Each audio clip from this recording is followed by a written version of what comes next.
Well, hello again and welcome to another episode of the Hyperion Adventures podcast. I'm Tom. As always, I'm with my gorgeous, beautiful, intelligent, Disney of the future loving wife, Michelle.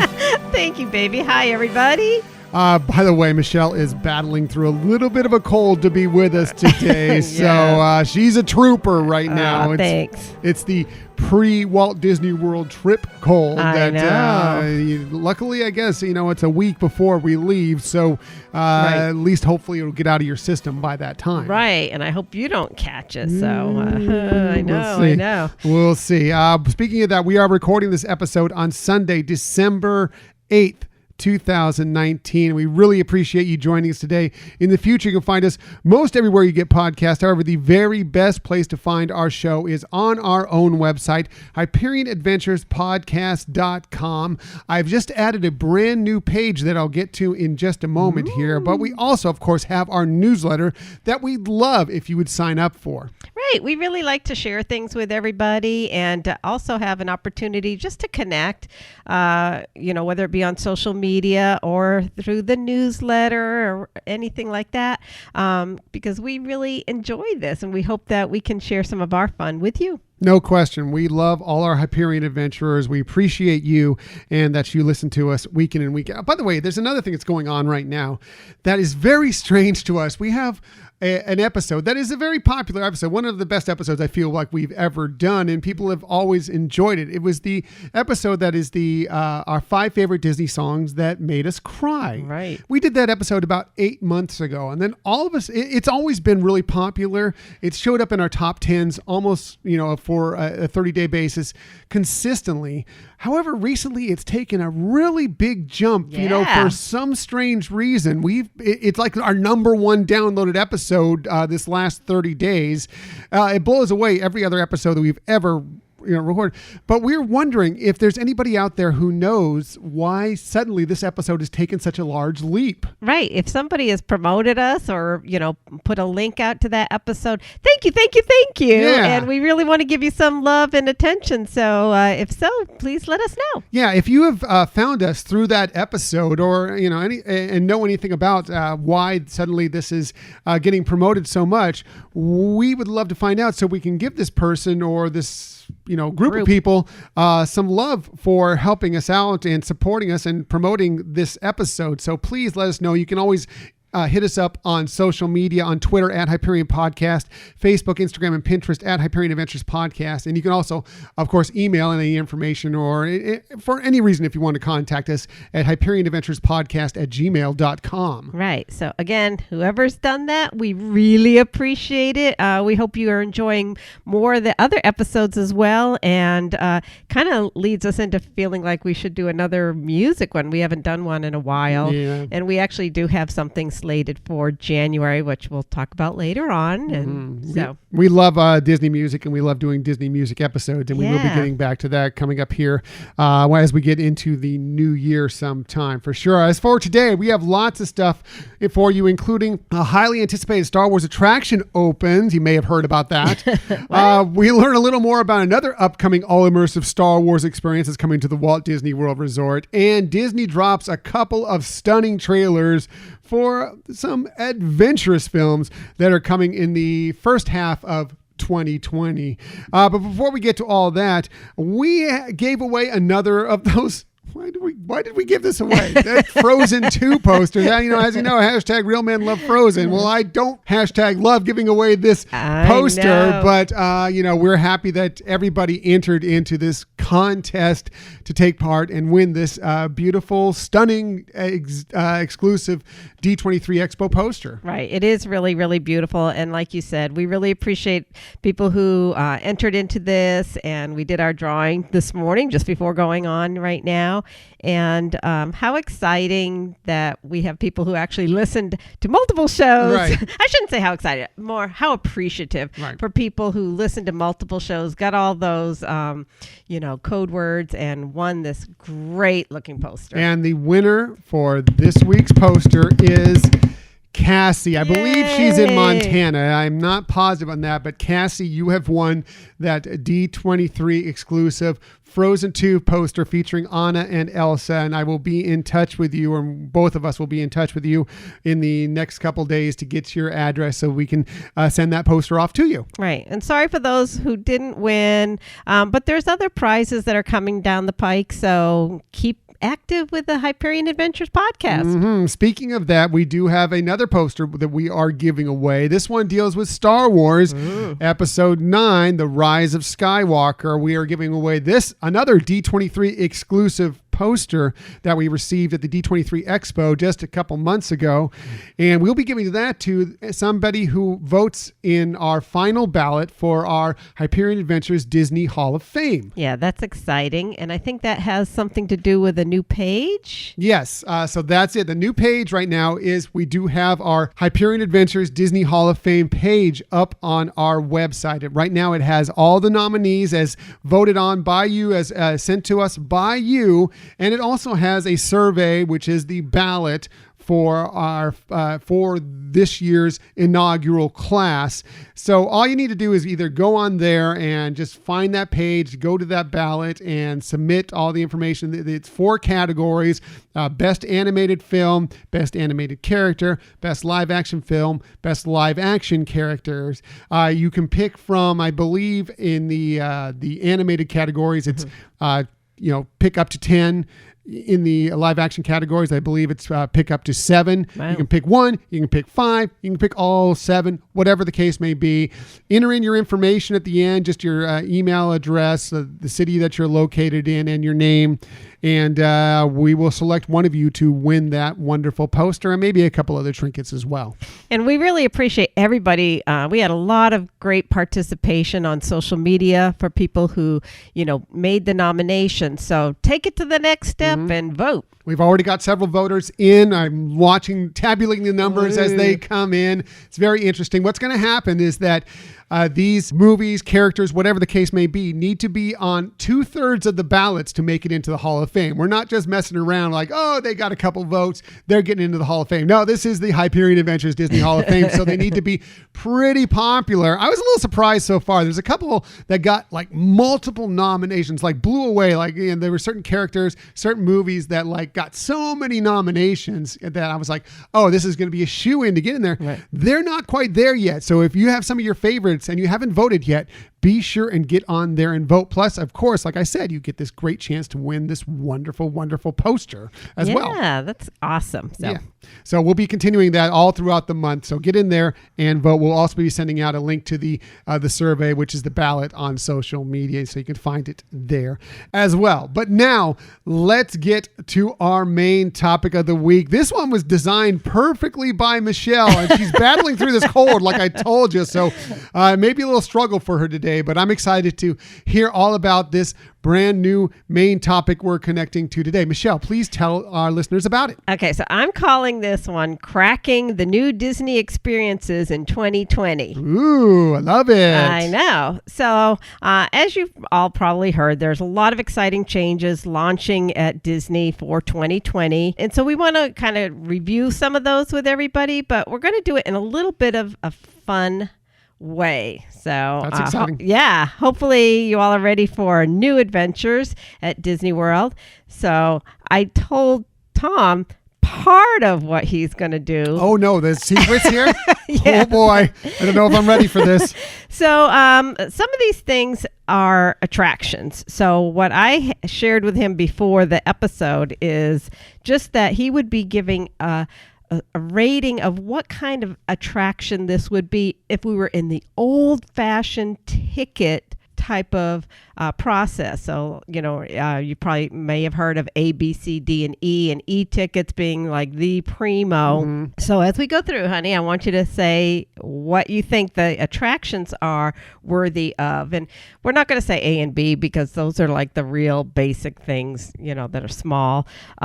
So C, D, or E. Okay. That's your first thing. Right. Before we get to that, just in case there are some listeners out there that don't know this, because it's been a while since they've done the tickets out at Disneyland at the Walt Disney World Resort. It used to be that when you would go to the parks, instead of just paying one price pays all and you go to all the attractions you want during the day, you would get into the park and they would give you a ticket book, and you had so many tickets, E tickets, D tickets, C tickets, B tickets, A tickets, and you would use those up until you ran out on the attractions that they coordinated with.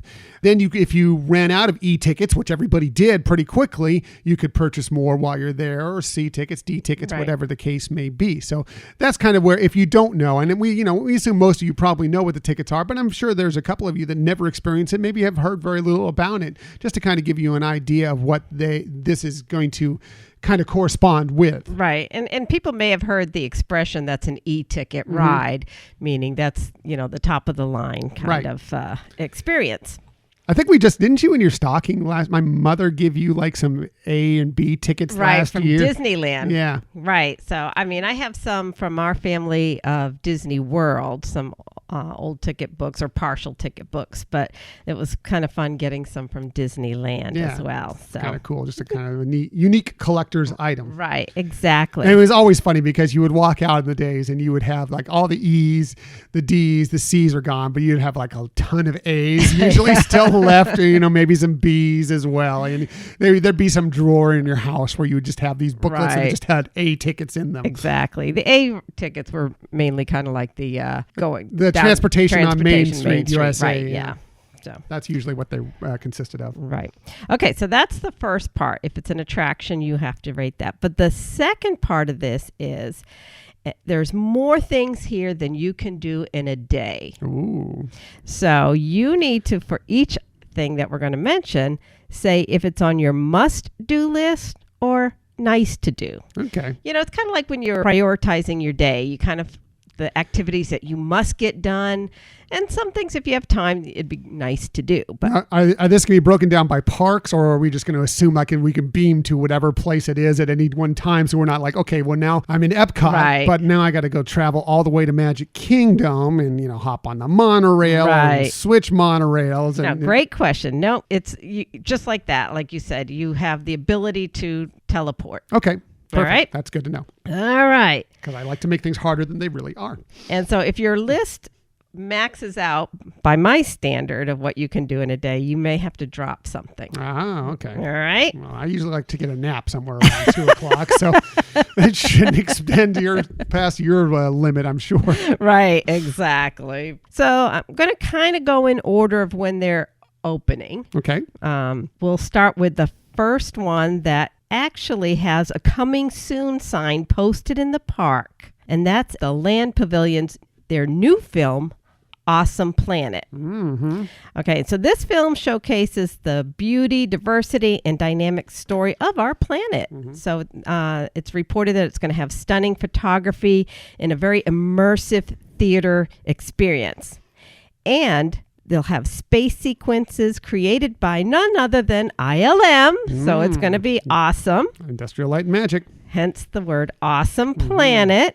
And it will stir guests and deliver an environmental message that will resonate far beyond its final scenes. Yeah. We got word that is going to be debuting along with a couple other films in January 17th of 2020. So it's really close now. We're just a little over a month away till that debuts. So very cool. So that's an attraction. What letter would you give this attraction? I'd give that a C, C. Personally. I mean, I think it's cool and I will want to see it, but I don't feel like it's this exciting, fantastic thing that I have to go on. Right. It's kind of a might do if it's a great thing to get out of the heat, humidity, the rain, whatever, and I do think it'll be stunning and wonderful to check it out. And I do want to check it out, but I don't think it's like if I only have so many things I can do before my nap, right? It's not going to be on my must-do list. So this is on your nice to-do list. Right. Okay. So this one, you might think it's kind of a little of a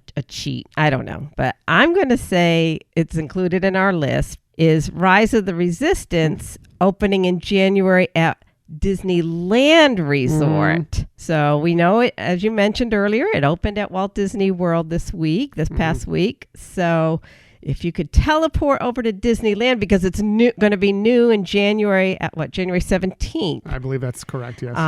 First of all, what would be your rating? It's an e-ticket. For everything I've seen so far, e-ticket. It's like a triple e-ticket. Like it needs 3 e-tickets to go on that attraction. From everybody's reports so far, that and now it has had some issues with breaking down, but everybody who's been able to go on this attraction has really been thrilled by it so far. It's a complete e-ticket attraction, and it's definitely a must-do for me. All right. I want to know what you were thinking of some of these as well. I think right now I'm 2 for 2 with you. Okay. All right. So I'm gonna write this down so I keep track of how your day is going. Oh boy. I know. All right. So on another note, but it will tie into what we're doing. Fun fact. Mm-hmm. Do you know what is the Guinness Book of World Records longest daily running in a single theater of the same unmodified film of any length, feature or story or short? Is that the what is it? The why can't I think of it? Expressions of France or whatever. Very good. Yeah. That's right. That designation was achieved by Impression de France. Impression, that's it. Right. Shown in the France Pavilion. And so the reason I'm bringing this up is, and we know that we love that movie, and thankfully it's going to continue on, so it'll continue being world record holder. But in January, they're going to add a Beauty and the Beast sing-along directed by Don Hahn, who was the producer of both the animated and live-action versions of this tale as old as time. It's another C for me. A C. It's a C. But I do want to do it because I love a good sing-along. You know me. All right. So I don't know if it's a must-do, but it is a want to do. Okay, so nice to do, but it's not nice to do. But if it's, depending on what my day's filled out. I mean, again, this all depends on, let's look at through these things and decide. Maybe I can put it in there as a must do later, but especially early on, I'm going to hold back on my must do's right away. Man, I'm surprised. Sing along and Beauty and the Beast. I love it. Actually, I want to do it. It's kind of in between a, might do and must do. It's kind of, I want to do it, but I can't say, oh yeah, that's it. There's no way I'm not going to go through there and stop in. Well, maybe it could be at the top of your nice to do list that if you have time, you could bump it up. Right. So, I think I'd kind of similarly rate it with you, although without seeing it, it's hard to really be sure. It, it might be a D ticket, but I'll go with C as long as you mentioned that. So. One thing that almost bumps it up is that I hear that Angela Lansbury is actually narrating it, so that's that bumps it up a little bit more. It's almost like a C+ ticket, right? Maybe you could coordinate like a C and a B or something like that. Make it throw in 5 A's, Okay, so rounding up the January rollouts, and rounding is appropriate for this one because it's Canada Far and Wide in Circle Vision 360. So we're going to be able to get ready for some breathtaking look at the Great White North in Circle Vision 360. Yeah, I love it. By the way, that along with the Beauty and the Beast, they're both debuting on January 17th, 2020. That was announced this week as well. This one, again, I'm giving it a C. It's a might do or whatever because I love the original one so much, and I'm kind of gonna miss it. But this might be spectacular. I may see it and think I might bump it up even higher because it's great. We love Canada. We visited Canada several different times. We love Canada very much, and we think Canada is spectacular, beautiful, as many countries are. And I'm looking forward to seeing the footage of it, but I don't think it's a must-do on my day until I see it, and then maybe I will change my judgment on it. Right. Okay. Well, I think similarly, I might put it, if it's not on my must-do, I'll put it pretty high on my would like to do. Okay. All right. So let's move into February premieres. Staying at Epcot, Space 220 Restaurant. Ooh, yes. So this new culinary experience will feature celestial panorama of a space station, including daytime and nighttime views of Earth from 220 miles up. What's cool is you're going to board a very special elevator for a journey to the space station, and along with viewpoints that will give you real-time perspective as you travel high above the planet. So when I looked at the pictures of this, all I could think of was like the Mission to Mars attraction in that elevator, because it is kind of like in a circular and you're looking down at a floor platform, and that kind of brought back some of those memories. So, but once you arrive, you enjoy fantastic meals and drinks while taking in the views that are truly out of this world. This restaurant's going to be head up by the Pantina Group, which has done a lot of other restaurants, including ones on Disney properties like Morimoto Asia, Maria and Enzo, Tutto Italia, and Via Napoli Restaurant e Pizzeria. But over here in the West Coast at Downtown Disney, that group has the Catal Restaurant, which we love when going down there. Several times, yeah. Downtown Right. As well as Tortilla Joe's and some others. But anyways, that's what's coming out in February. Yeah.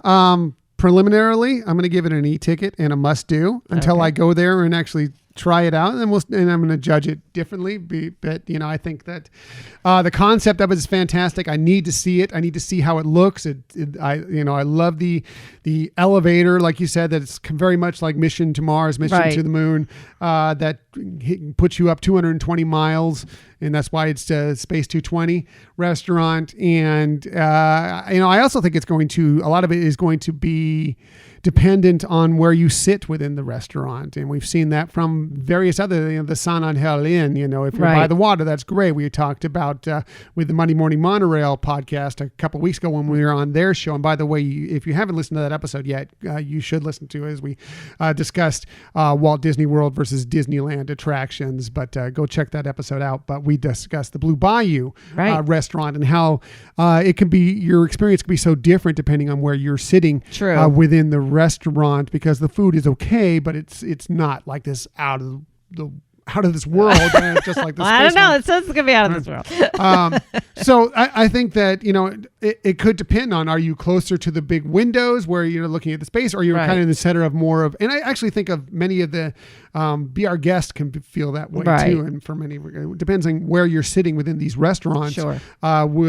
The ambiance is different for you. So preliminarily, I say it's a must-do, and I give it an E-ticket, but I want to sit in there and experience it and see how the views are from various different locations out there, and then try the food as well. Right. It could drop down to a D and, probably do or whatever once we've actually experienced it for the first time. Right. Yeah, that makes sense. Okay. So I think similarly. So let's move into the springtime. And Cirque du Soleil is happening. Walt Disney Imagineering, Disney Animation Studios, and Cirque du Soleil partnered together to come up with the Disney Spring Show, This Is Destiny.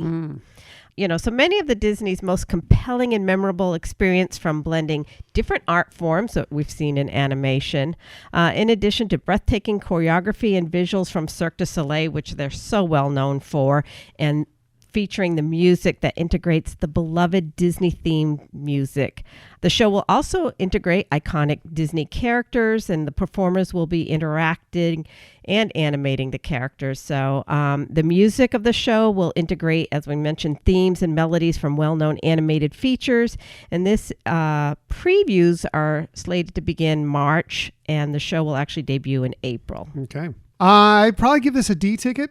It looks, we saw a lot of artwork for this and some descriptions of it at the D23 Expo, and it did look very interesting. I think it's a negative to me that it's at Disney Springs. We just don't tend to get to Disney Springs very often when we're at the Walt Disney World Resort, so I tend to trek over there, but I understand that's where you got to put it. Right.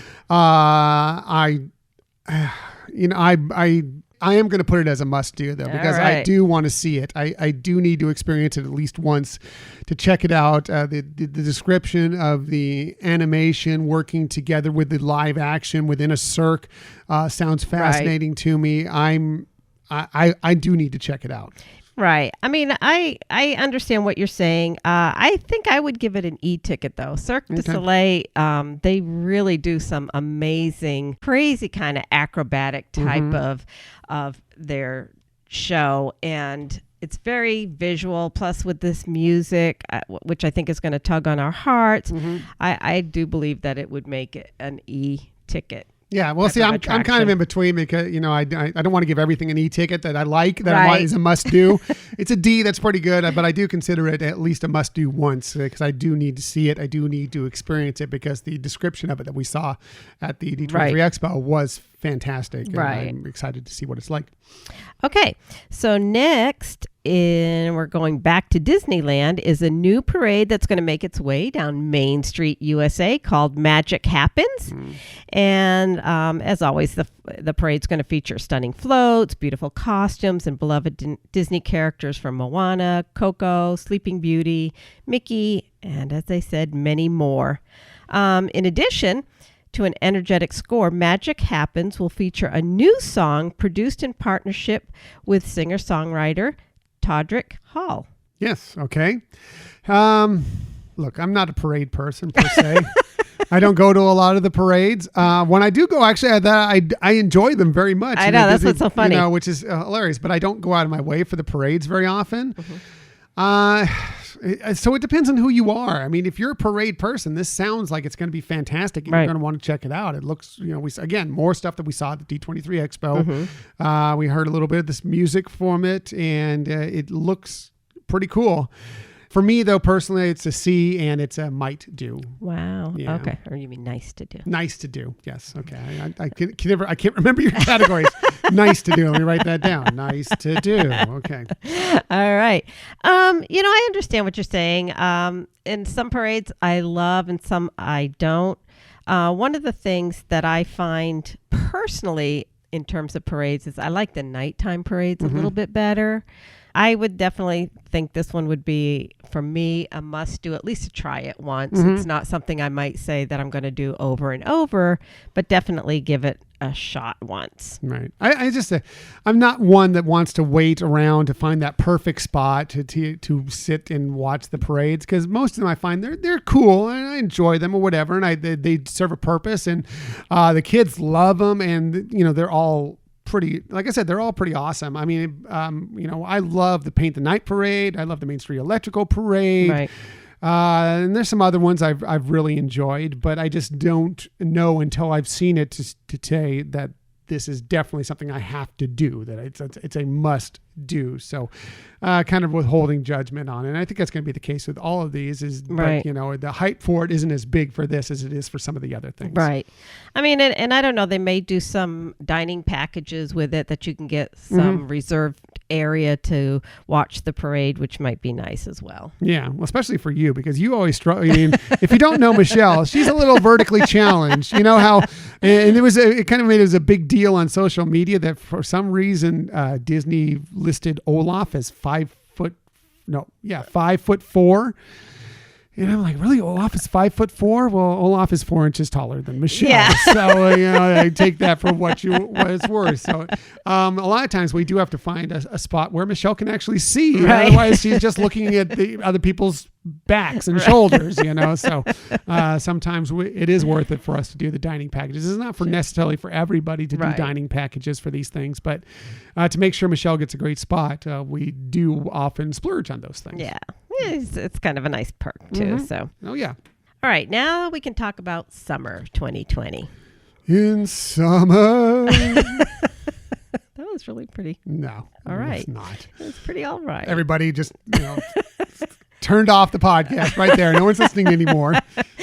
Probably should have given them a warning. No, yes. I'm kidding. I should just put a warning out every episode. Tom may break into song at any time. Be warned. Okay. So in summer 2020, we'll see the debut of a delicious looking new restaurant in the France Pavilion, Le Crêperie de Paris. And what they're saying about it is it's going to have both table and quick service options and features a menu from celebrity chef Jérôme Bocuse. And I hope I said that right. Works for me. So what do you think about this new eatery? E-ticket. I love crepes. I love French food. I love the fact that you can do it either quick service or dine in. I think it's fascinating, and it's a must do for me, at least until I've tried it. But I've liked all the food in the France Pavilion. Right. Always, they have wonderful, wonderful food at the restaurants, at the patisserie there. So good. I am excited for this one for sure. Nice. Yeah, me too. It's always fun when they have a new way to get food at Epcot, because it's all... We can't ever get enough food. I know. So many choices. But I agree with you. I really like the fact that it's going to have table service or quick service, because there are different times when you're there on the trip that you want different things. And the fact that they're going to have both is very, very cool. Right. I'm excited for it. I'm looking forward to checking that one out for sure. All right. So we're going to stay in that pavilion right now to talk about a new attraction, which is Remy's Ratatouille Adventure. Nice. Yes. So in this one, you get shrunk to the size of Chef Remy, and you race through Gusteau's restaurant on a wild expedition. Now, we experienced this in Paris Disneyland, so we kind of already know about this attraction. Yeah, assuming it's going to be the same. Right. It's great. Right? We love it. It was fantastic. Would go on it 100 times. A total e-ticket. I'm excited for it, and it will be a must-do once it opens up there at the France Pavilion for sure. Right. I agree. It is really cool, the technology that they use, where you really do feel like, because of everything projected very large around you, that you're on a wild journey on scurrying through the kitchen, right, under the stoves. Yes. It's really cool. Dodging carts and whatnot. So yeah, it's a lot of fun. If anybody's been to Universal Studio and did Minions, same type of somewhat technology. Yeah. It's a screens-based ride. Right. Yeah. So anyways, lots of fun. All right. We're still in Epcot. A lot of things happening in Epcot in 2020. Harmonious. It's replacing Epcot Forever, which is kind of the transition nighttime show right now at Epcot. And Harmonious is expected to be the largest ever created for a Disney park. They're going to celebrate how the music of Disney inspires people all around the world. And it says it's going to be carrying you away harmoniously on a stream of familiar Disney tunes reinterpreted by a diverse group of artists from around the globe. And they said Harmonious will feature massive floating set pieces, custom-built LED panels, choreographed moving fountains, lights, pyrotechnics, lasers, and more. Very Pretty cool. Phenomenal. And we did get, like you said, you've mentioned a couple things that we've seen at D23. This at D23, we saw the choir group that did one of the songs. Did a little bit of the music from it. Yeah. This one's a tough one for me. I think that it's definitely something I want to see, to see what it's going to be like, to see how it, ends up replacing these shows that have been there prior to it. I guess I give it a D ticket, but a must do. I think it's a must do at least the first time, and then we'll see from there. Right. I mean, I agree with you in terms of it being a must do. I think, we don't really get a lot of the description of what it is, but I think what we have experienced at Epcot with illuminations, the holiday illuminations and Epcot Forever, I mean, they all do have some spectacular parts to it. Like you said, it might not be something you're going to do over and over. We don't know yet what this one is going to be like, but I don't think they've really disappointed, especially for a first time viewing for a nighttime show. So I would give this an E. You're giving it an E? I'm going to give it a D. I could go either way. I could go a D. I feel like I'm giving everything an E right now. You're just so excited for everything. I am. It's fun. You're excited for all the new stuff that's coming out, and that's great. I love it. Like I said, I'm giving it a D, and then we'll go and check it out. I am going to put it on a must do, because at least for once, I need to see it, see what it's like, see how it compares to. We're seeing Epcot Forever for the first time here, coming up here, beginning in a little over a week when we're on our vacation. Right. Looking back at Illuminations and what that was like, and then I'll compare and contrast and decide if it's something that it's worthy, checking out multiple times on our various vacations to the Walt Disney World Resort. Right. So, like I said, must do, but I'm kind of just kind of hedge my bets with a D ticket right now. Really? I have a feeling it's really the music is going to be so, one, that it's memorable of things that we've heard before, but the fact that they're kind of reimagining it as well, I think it's going to bring some, life to some of these traditional songs that we've listened to. And, who doesn't like a pyrotechnic nighttime show with lasers and everything? So I think it's going to be pretty spectacular. And I think they've had, quite a while now that they're, making these changes to make it something very special. I think the fact that they did Epcot Forever, kind of like a love story to Epcot and Illuminations, I think this is going to be fabulous. Yeah, well, I'm hoping so. I really hope so. I want it to be as good as possible. So let's keep out a good thought for it. All right. Ready for another attraction? Sure. Let's get to the next one. Okay. The next attraction is the first ride-through attraction starring the very popular and beloved Mickey and Minnie Mouse, called the Mickey and Minnie's Runaway Railway. Yes. So this is coming to Disney Hollywood Studios. We just got the notification this past week that it's going to be March 4th, I believe. March 4th, 2020 is what they said a couple days ago, yeah.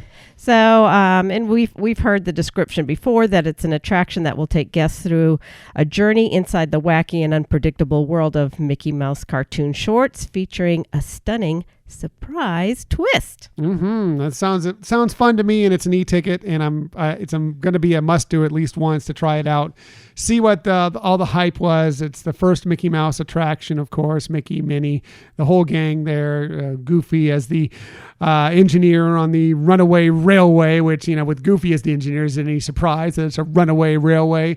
I'm excited for it, and we'll see. Hopefully it lives up to all the hype that it's received. Right. The hype has me sold on it, and then when I ride it, we'll see if it continues as an e-ticket, as a must-do. Right. Interestingly, this one I would probably put as a D. Why is that? Does it have anything to do with the animation? Well, possibly. I mean, I'm not as crazy about the artwork for the current Goofy, but I definitely love the new stories that the Mickey and the Mickey Mouse shorts are. Yeah, they have great stories. They are. I just know that you're not crazy about the animation look for some of them. Mainly Goofy. I mean, I can handle it, but I just think he loses a little bit of the charm in the way they've animated him now. But that's just, we all have our personal tastes in art. I am looking forward to it, though. I mean, I love the wacky, when they talk about wacky, and if you have Disney Plus and you've had a chance to see the Plausible Impossible segment of how animators make you believe something could happen when it really can't happen, and I have a feeling that's going to be part of this as well, and that's always really fun too. Yeah, I'm excited for it, and again, we'll see if I keep it as an e-ticket after we first ride it. But the hype train literally is behind this, and I'm fully on board. Again, no pun intended. Jeez, yeah, a lot but of. But apparently, I'm dropping them right and left. So yes, I'm e-ticket and a must-do. Yes. All right, cool. Okay, so now we're gonna move along as the year goes on and move over to the West Coast. Okay. To Disneyland, and that is Avengers Campus. Oh.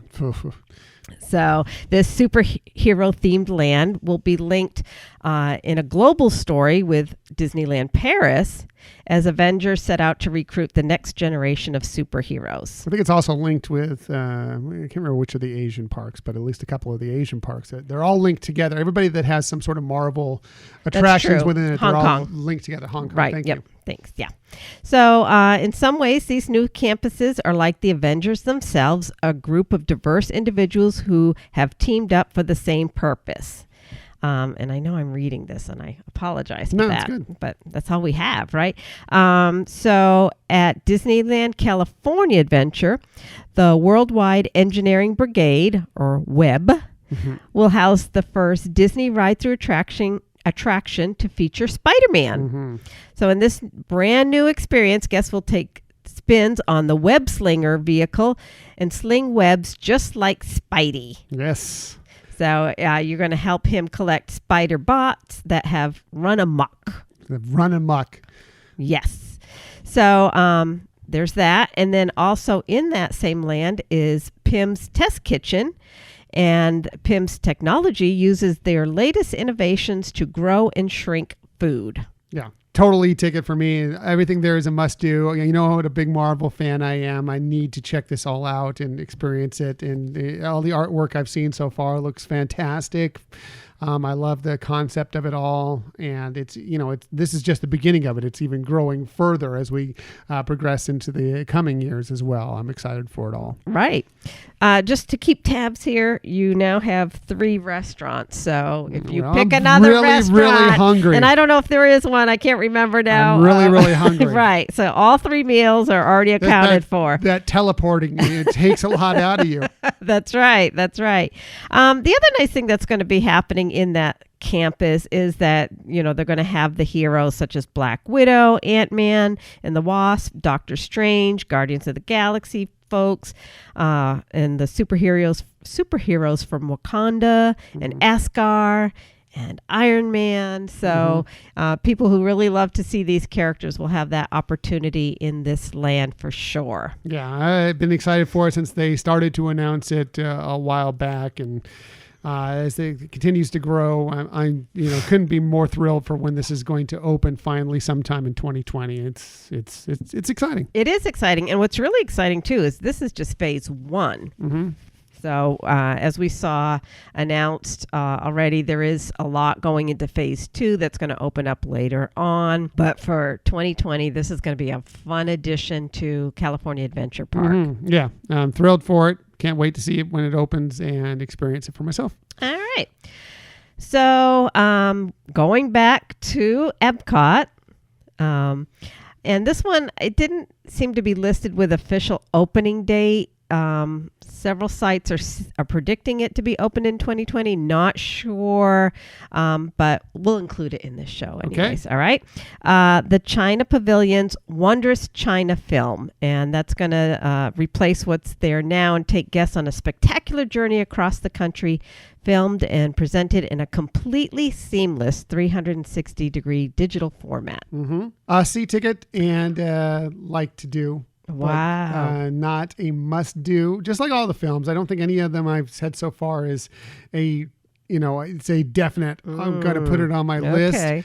If it works out schedule wise and everything, I want to check it out, but I just don't think I couldn't put it as an E or a D ticket, and I can't necessarily my day will not be complete if I don't see the China film. Right. I can't say that. Yeah, I guess I can understand that concept. I would put it as a solid D, and based on what it is, what it looks like, and the experience, I might move it up even to an E. Mm-hmm. I do feel like the 360s, they've done really wonderful work with that over the years. It's developed into a much finer production, and it is an immersive experience. And I think that's something that we always like in the parks, is having that immersive feeling. When you can do that at one of the pavilions of the countries and get an appreciation for those other cultures, I'm always in. Right. Don't get me wrong. I love all the films. Right. I love Epcot so much. I love the different pavilions. I do, yes, if they have attractions in it, that's great. But just the films themselves are fantastic as well. I like those, and I will want to do it. I just can't put it on my must-do list. And as my day is completely filling out here, Right. Yeah. So I think you have a full day here. And so we're just going to wrap it up with something that's really not an attraction. It's more of a tool or a feature that's going to be coming in 2020, and it's called Disney Genie. And what they're claiming is that it's going to be a revolutionary new planning tool that will help make planning your trip easier, more fun, and provide customized itineraries geared to topics like princesses or thrill seekers, foodies, families, and I'm sure they'll have more than that too. But guests will even be able to tell Disney Genie what they want to experience, and it will quickly evaluate millions of options to present them with an optimal day. We'll see about this one. For us, I think because we're experienced Disney fans, Disney World travelers, Disneyland travelers. Right. We kind of know the ins and outs of how to work things for the most part. Right. But I don't think it's as important for us. I think this is very important for some people that, don't get to the parks regularly and don't know the ins and outs, don't have the time to do as much of the planning on their own. And I think that this is going to be a tool that Disney is going to put before them that's going to help them out in many ways. Right. For me, it's I of course I want to check it out and see how it works, but it's a see and like to do. It's not something that I find necessary for us because I feel like we are our own Disney genies. Right. I agree with that. I think that we've been able to always kind of decide what we want to do in the order of things. I agree with you. I think for people who haven't done Disney World or haven't done Disney World recently, I think it's going to be a great tool for them. If you've only been to Disneyland, I think it's going to be something that'll really be able to help. Because I think people who have only been to Disneyland don't realize just how much planning should go ahead at Walt Disney World. And so it's kind of a different type of approach to it, especially with fast passes, because that's very different than what we experience here at the Disneyland Resort. So I do think, especially for those people, it's going to be a very beneficial tool. I think that for me personally, I'm interested in just trying out to see how close would it be to what we would plan out for a particular day. And I like the fact that it would actually set up your fast passes for you. I think rather than, like for us, we have to get up at 4:30 or 4:30 in the morning to try to do that. Yeah. Having this take that burden from us, I shouldn't say burden, but, take that task away would certainly be a benefit. Sure. Again, I see some value to it. I definitely see value to it to people who do not know as many of the ins and outs of Walt Disney World as we do, or just don't have the time to kind of plot it all out, to do the research or whatever. It really will help them in so many ways. I just don't know if it's necessarily for us, but that doesn't mean I don't want to check it out. Right. For sure. I mean, I think too, if you're traveling with a very large group, with a very large family, or, like if we were to, we did that in June, we had quite a few on our list, and trying to get all those fast passes coordinated especially was challenging. And also with the dining reservations, especially if you want to get certain really special, hard to get ones that you have to do exactly at 180 days ahead, I do think it's going to be a beneficial tool for that as well. There's no question. I'm not trying to sound pompous here as far as that. Right. We know everything. Right, we do not know everything about going to Walt Disney World Resort. Not by any stretch. We're still learning ourselves every single day. Sure. But I feel like we have enough knowledge that it's not something we would regularly put into use. Right. I think that would be said and true for a lot of people who go regularly. That's probably not something they would do. Yeah, agreed. So, agreed. Anyways, so good choices. So here's what you want to know what your day would look like. Right. I'm assuming I'll just go with my meals. I'm assuming I'm having breakfast at the Creperie. Yeah, that's what I would have to say. Then I would probably go over to Pim's for lunch and stop for dinner at Space 220. Right. That makes sense, right? That sounds okay. good. Those are my meal plans. Then what's the rest of my day look like? So the rest of your day, let's see, we'll have to go in order of day to night. So you have Mickey and Minnie's Railway that you would be doing. Okay. Rise of the Resistance. Oh, yeah, no question. Remy's Adventure. Web. Yeah. Yeah. For sure. You can do that right around when I'm hitting Pim's. Yeah. Right. Then you'd have to do one of the early evening shows for Cirque. Okay. And wrap it up with Harmonious at the end of the day. So. Well, works out. I'm glad I can teleport because that's going to be awfully tough to make all those things. Plus, I need a nap somewhere in the middle of that. So. I know. So you might really want to cut something out there, but. Anyways, that's how it stands right now. I like it. Our time. I didn't get to see why you had more things I think on there than me. I would like to see your list. Well, I think I would have to drop some things that you have. I think the meal things, I totally agree with you what those are. And I think I would probably, it would be hard to drop one of those because they all sound really great. I don't know what I'd do. Yeah. Yeah. You just have to maybe a really full day. Right. No nap for Michelle. No nap. No nap for Michelle. Yeah. and have to really run from restaurant to the next attraction. Hey. Yeah. Well, no, because you can teleport. You don't need to run. That's you true. just teleport everywhere you go. Instantly teleport, Perfect. though. Yes. Perfect. So I love it. That's a wonderful main topic. Good job, Michelle, with that. We'd love to hear what you thought of some of these things that are coming up here in 2020 at the Walt Disney World Resort and the Disneyland Resort. What do you think about them? What tickets would you give them? What's on your must-do list? And what is it kind of like, all right, that's fine. But it's not on my, I just like to do it, not my must-do. So we would love to hear from you. Please hit us up on social media or email us your list, and we'll share it maybe next week. Right. And it'll be interesting to see what some of these things will become, like the beloved you must do, like Haunted Mansion has become, and some of, the others. And not quite sure if some or all of these will make that, but it'll be interesting to see because, see what the experiences are like. It's really tough because, I actually want to put like all these on must-dos because the first time I want to check them out and experience them, and then I can kind of rate them on where I want to put them. True. But because I can't fill out my day, like, you're limiting me on how much I can do in the day. I can't put everything on my must-do list, but I do want to, every single thing that you named, I do want to check out and see if it's something that I'm going to love and become a must-do and want to do every single time. I guess the approach here for your task for today was you only have one day.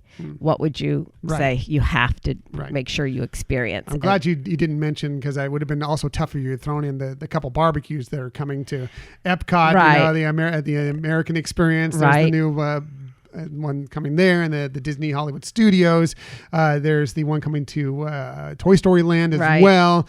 I love a good barbecue food. Yes. I love a good barbecue, and I would totally be checking those out, but I don't know where I would possibly fit it in during the day. Right. So I'm glad you did not add those, so I didn't have to shun those. Yes. So, and there's going to be a lot more happening in 2021. So a lot of exciting things moving on in the parks. Oh yeah, 2021 is, I think, it can even be bigger than by far than 2020. Right. So cool, lots of great stuff coming to both the Walt Disney World Resort and the Disneyland Resort. So that's it for our main topic of the week.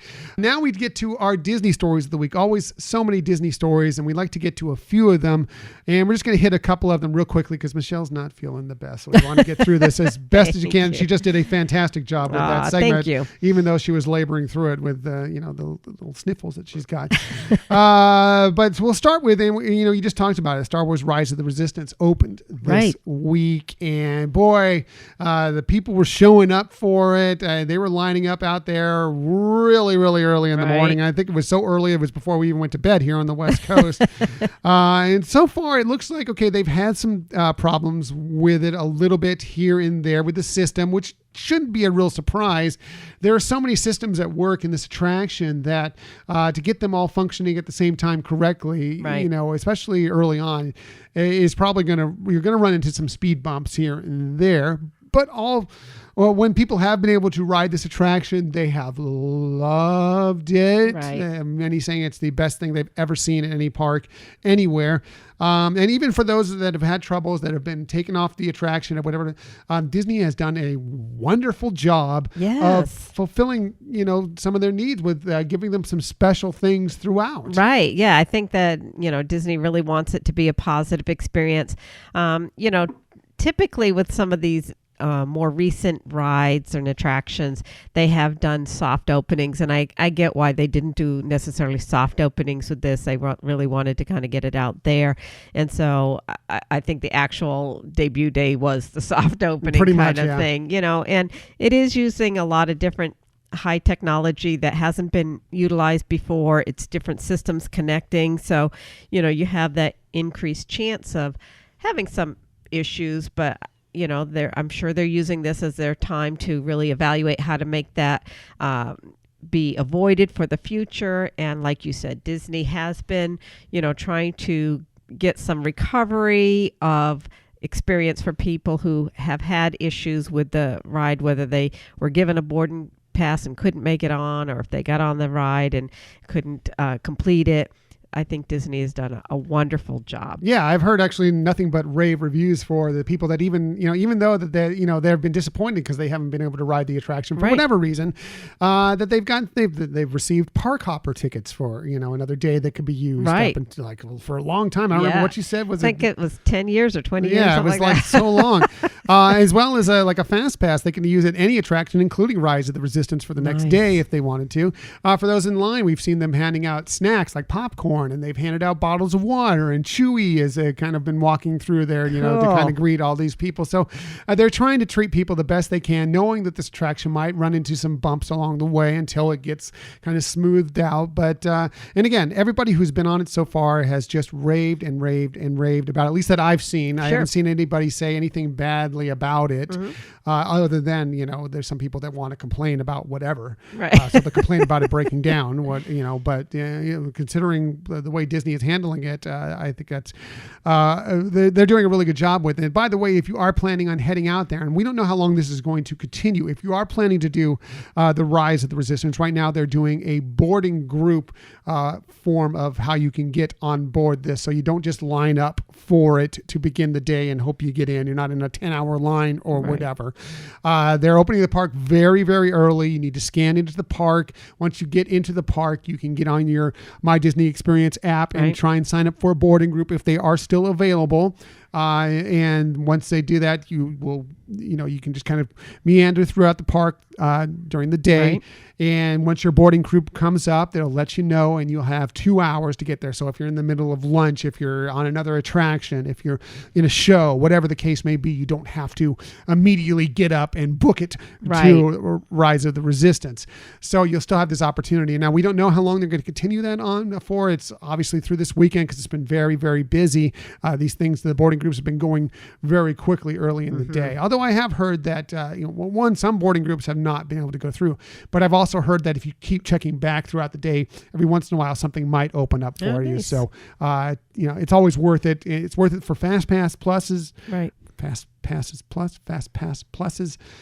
For Fast Passes, it's worth it to check back on that attraction that you really want to go on throughout the day to see if it opens up. And it's also worth it to see if a boarding group would open up for you for Rise of the Resistance. And we're excited because we're going to get to try this here coming up in, it's a little over a week. And it's so exciting. There's so many new things we're going to check out at Walt Disney World for our December trip. Right. Yes. And a lot of holiday things that we're going to get to experience too. So we're looking forward to that. But from the people who are on the West Coast, we're kind of used to this process that Disney has implemented for Rise of the Resistance, because we've kind of had that all along for even like Radiator Springs Racers.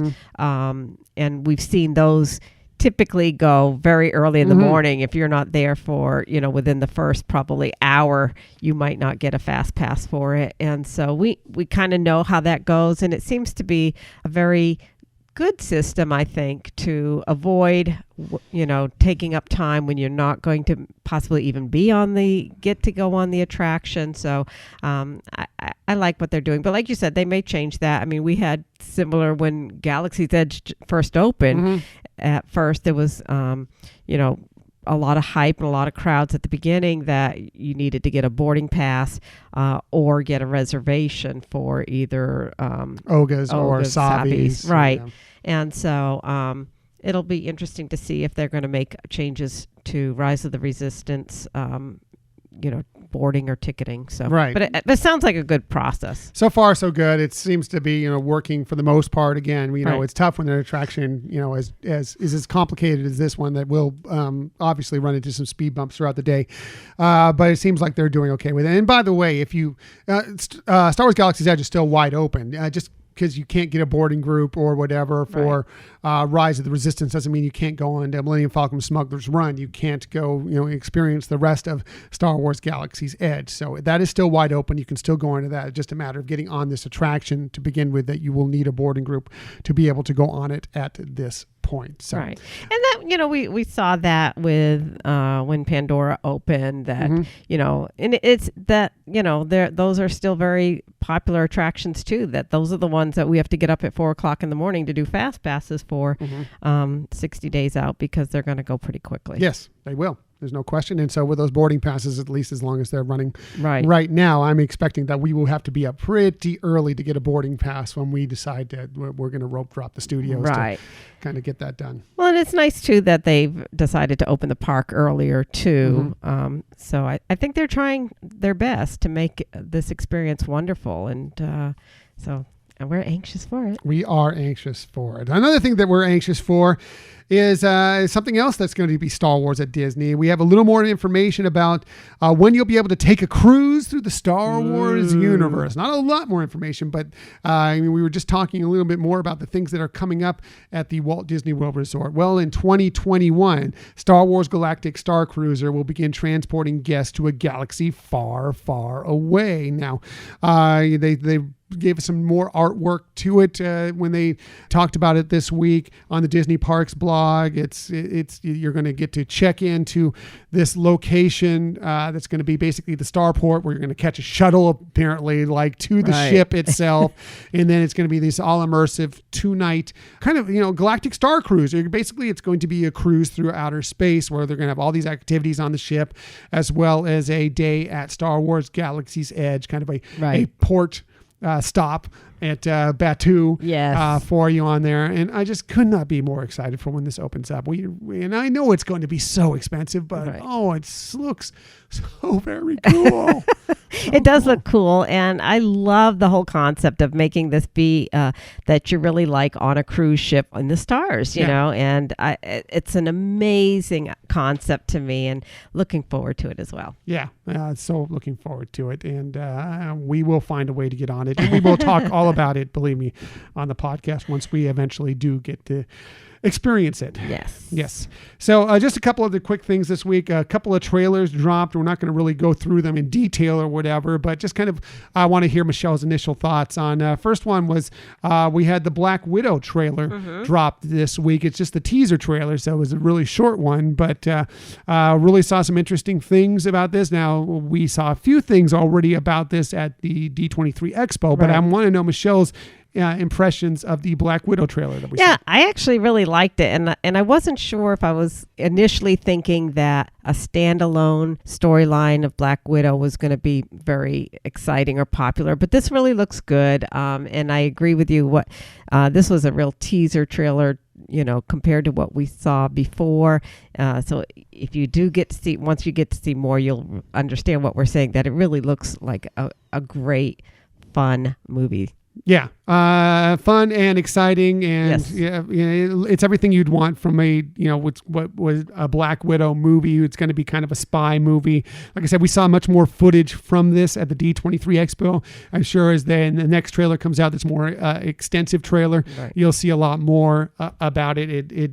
There's a lot of family and friends and everything and all of this stuff about Natasha's life that's going to come out in this, and I think it's going to be fascinating. I'm looking forward to it when it opens up on May 1st of 2020. So really cool stuff. The second trailer that dropped was a more extensive trailer for Mulan, the live action version of Mulan. Michelle, what were your impressions of the Mulan trailer? Well, every one that they've dropped I've loved, and it looks like a great film. I love the massive scenery. Obviously they have a really large cast to have the same kind of imagery that we've come to know in the animated classic of Mulan. So yeah, it looks great. It looks like it has continued with a lot of the original animation movies theme, but has made some changes, and in real life it looks beautiful. Looks stunning. I like the action. It looks a little darker than the original animated. It looks like it's going to be gritty. I love that about it. As far as the trailer itself, I love that they kind of had this orchestrated Reflection, the song Reflection playing in the background. I thought it sounded fantastic. Mulan looks great. I'm very, even more than the Black Widow film. I'm very, very excited to check this one out. It looks really good. Looks like it could be one of the better live action, updates to these films that we've seen from the animated films. The remakes, live action remakes is what I'm trying to say. Right. And it looks like it has the potential to have some real heart in it. Yeah, it looks like it could be stunning, awesome, visually spectacular, and I'm excited for it when it opens up on March 27th of 2020. Yes. So we'll see that one coming up here in just a few months. Yeah, not long. Yeah, cool. Not long at all. So that's it for the Disney stories of the week. However, we never leave you without some sort of tip that might help you on your next vacation, something that might help you at the Walt Disney World Resort or the Disneyland Resort, Disney Cruise Line, Run Disney, whatever the case may be. We always try and give you some sort of tip that might help you. And we always start with Michelle, one, because she's wonderful, gorgeous, all things good. And she's been able to battle all through this episode despite feeling ill. And I really thank you, honey, for coming on. I know it was not easy for you to get through this, and especially when you had the main category today. But Michelle also always has the best tips. So let's get to it. Here is Michelle's tip of the week. And hopefully it'll sound logical because my brain right now is... a lot of cold medicine going on over there, exactly, right? Yeah, exactly. So it's kind of a blend of a topic or a tip, and it's about planning your trip. And so the first part of it is, especially if you're going with your children or grandchildren, as parents or grandparents, we typically like to choose either a restaurant or a resort or activity that we know the kids will like. And we just want to remind people to allow yourself permission to make some of the plans specifically that you want to make, because the kids are going to have fun regardless. They're going to be at Disney park. So give yourself that opportunity to have some special treats that you want to do, like whether it's a restaurant that you want to try, or even a resort that you feel like is more adult themed, that they're going to still have a great time, And the second thing that goes along with this is, especially if you're going with a larger group of a family, is really making sure you're not overdoing it. And I know this sounds redundant of some things that we've said in the past, but we recently did this several months ago with family, and it was their first time to Disney World, or at least for the kids, and the parents hadn't gone in a while. And I think we really did try to make sure that they saw so many things. It's kind of like your challenge today with trying to see everything that's new, but you really can't. And so try to make sure that you're not building so much into the day that everybody is just so exhausted that they can't appreciate the fun. And I think that was something that we learned from that experience too, is it's fun to go as a first time with somebody as a first timer, but maybe overindulging in everything is not going to end up being as fun as you might think it would be. Yeah. And, we always talk about it, to find a place in the day when you can get a little rest, whether it be a dip in the pool, a nap or whatever, especially on some of these hot and, humid days that can really take it out of you. But just being at the parks in general can take it out of you. But it is tough because you want to show them everything. You want to do everything. And you yourself might want to do everything. Right. But it can be difficult. And if you're not prepared for that, if you're, you can be worn down. And, the worst thing to be at the park is, look, you want to be there. You want to be having a good time. You want the whole family to be having a good time. Right. And, sometimes you hit that wall and the meltdown begins, especially with young children. And that's no fun for everybody. So right. Or you just end your vacation saying, oh, this was just too much, and then you need a vacation from your vacation. Right, right. And then so it really, more is not more, less is more. And, just understand that it's such a big park or parks, whether you're talking Walt Disney World or Disneyland, there's so much to see and do. Just always plan to scale back, because I think it's easier if people scale back initially and people then say, yeah, I want to do something more that you can add on.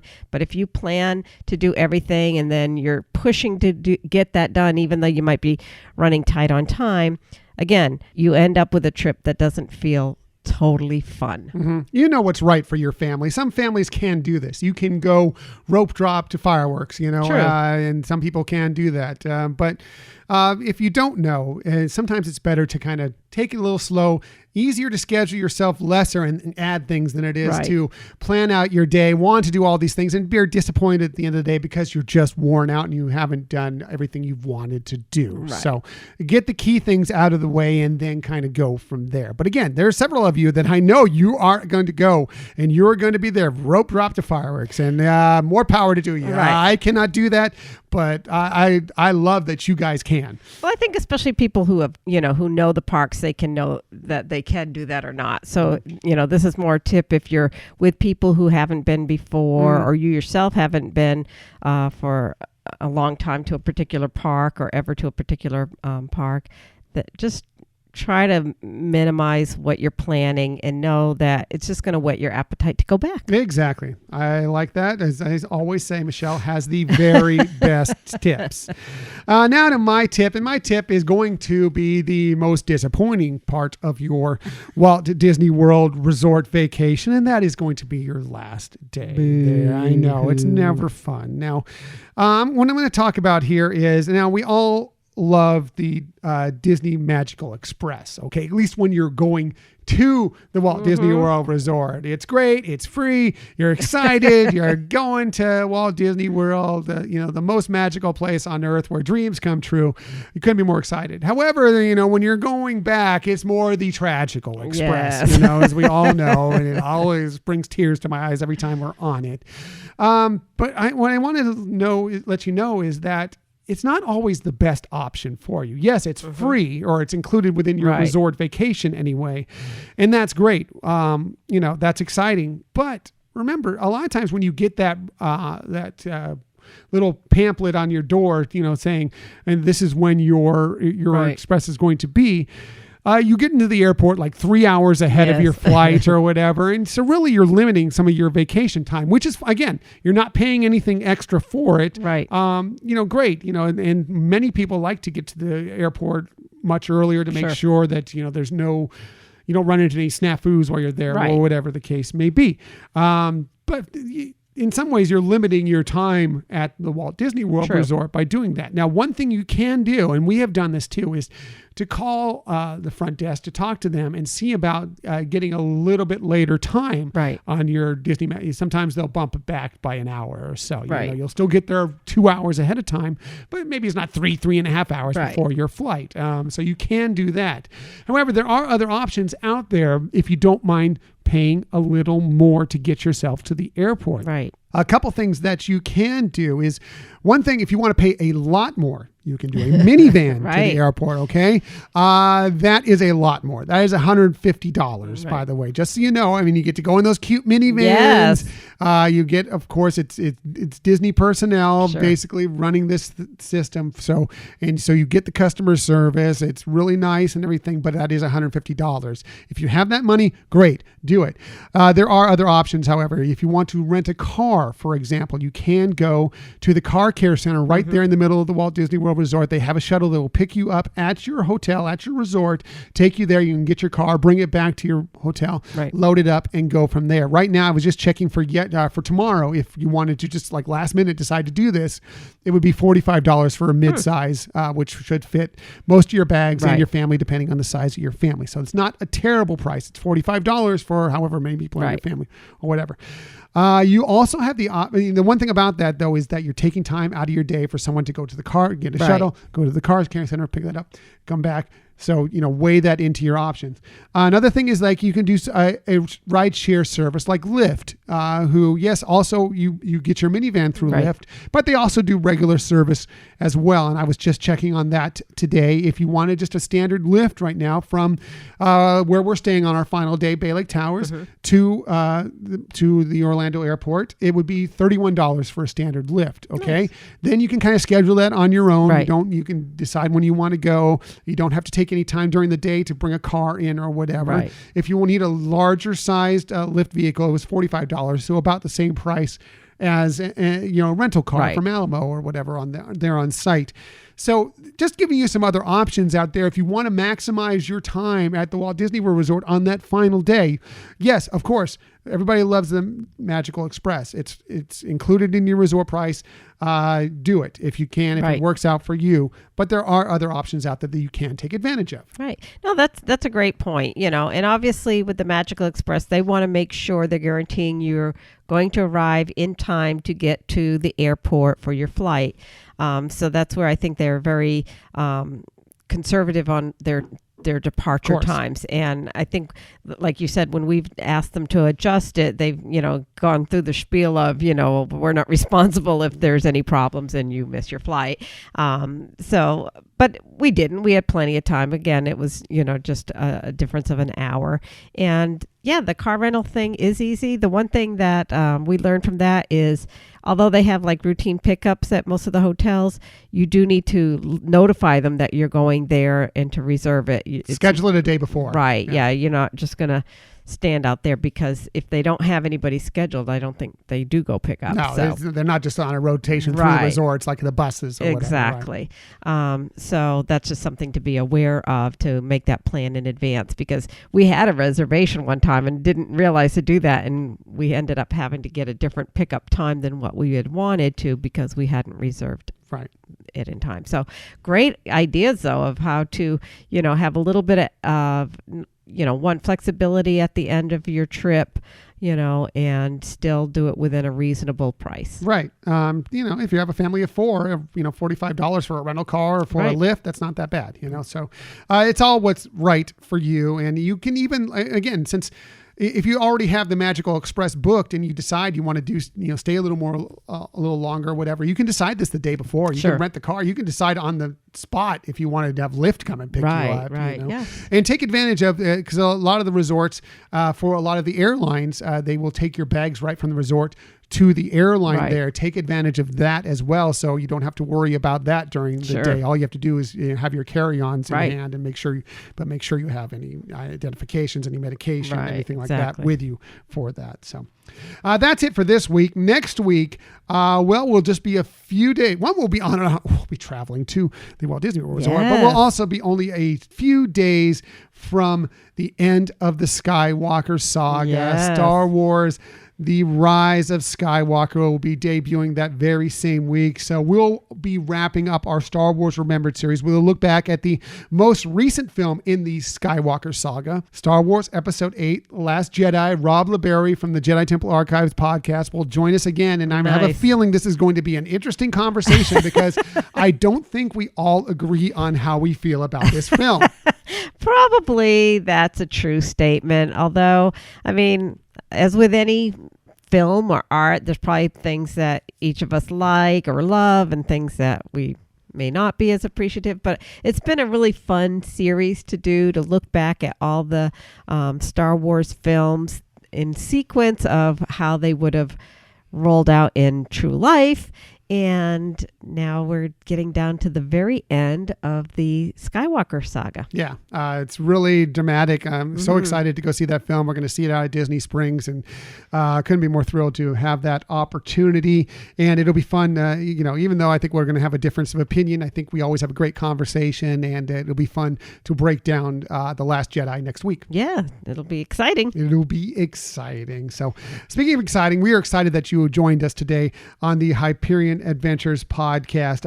In the future, you can find us, most everywhere you get podcasts. The best place, however, to find us is on our own website, HyperionAdventurespodcast.com. While you're there, why don't you subscribe for the newsletter? And then after you subscribe for the newsletter, why don't you vote on our Hyperion Adventures Disney Hall of Fame ballot? You might win a poster for The Rise of Skywalker. Right. And, so many of you participated in the process of getting these nominations put together. So continue that on. Get your vote in there. And by the way, if you don't, for whatever reason, maybe you're just not a Star Wars fan, you don't have any need for the poster or whatever, you can still vote on the ballot, and you just don't need to fill out the information at the end we do require you to at least answer one for every one of the ballot options. But as far as the entering your email address, entering your name, anything of that, you do not have to do that. That's only if you want to enter the contest, just to let you know. So.